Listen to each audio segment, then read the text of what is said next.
All right, guys, as promised, I have started working on my setup here so I can get you guys better quality in the videos that I bring you, and I'm not just sitting in the car, but I am going to consistently continue to bring you guys really thought provoking content on the things that are happening in our world right now. So, the biggest thing that I'm seeing right now that I wanted to come to you guys today about was the National Guard being deployed in democratic cities.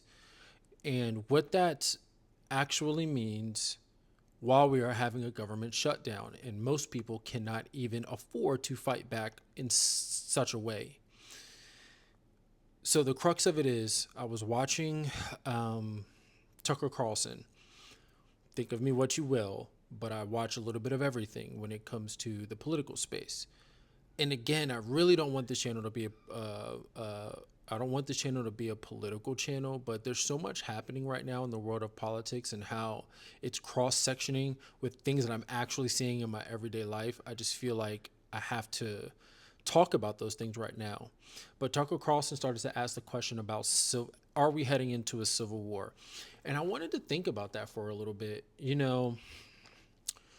One of the phrases, right, that I've been hearing a lot lately is that our diversity is not our strength.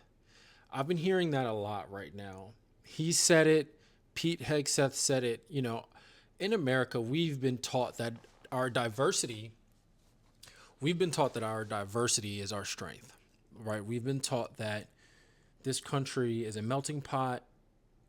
Some people might call it a salad, right, versus a melting pot, where those differences that we all have inside of this country as citizens, when it comes together, it creates a beautiful thing.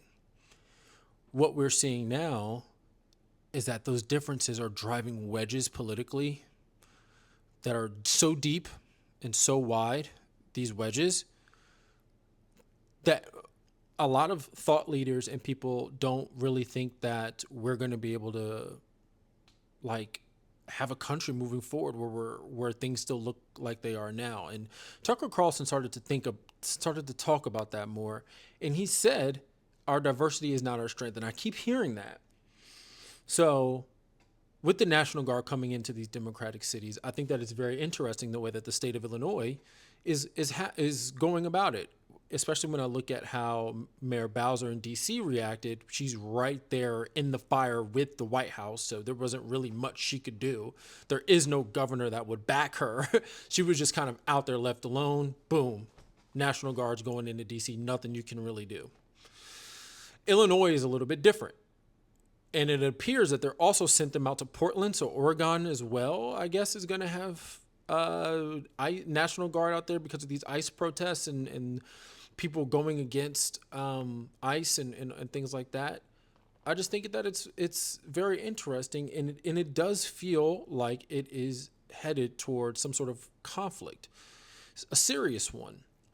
Now, one of the things that I wanted to really hit on was, do you think that we are in a place where there can no longer be these melting pots, these differences of people able to live together? I don't think that that's necessarily true. I also don't think that it's viable because of the economic situation. I think that most people right now are still trying to live on a day to day and don't have their assets set up or have investments set up to where they can make an autonomous decision to want to no longer be around someone who's not like them. Right now, you may not want to live around someone of a different race or a different religion, but if your socioeconomic situation can't get you into a average home right now of over $400,000, and you're probably going to be next to someone you don't like. And is that the thing that's going to start the war? I don't know. I don't really know. Um, I just found it to be really interesting. So what I'm going to do is pull up the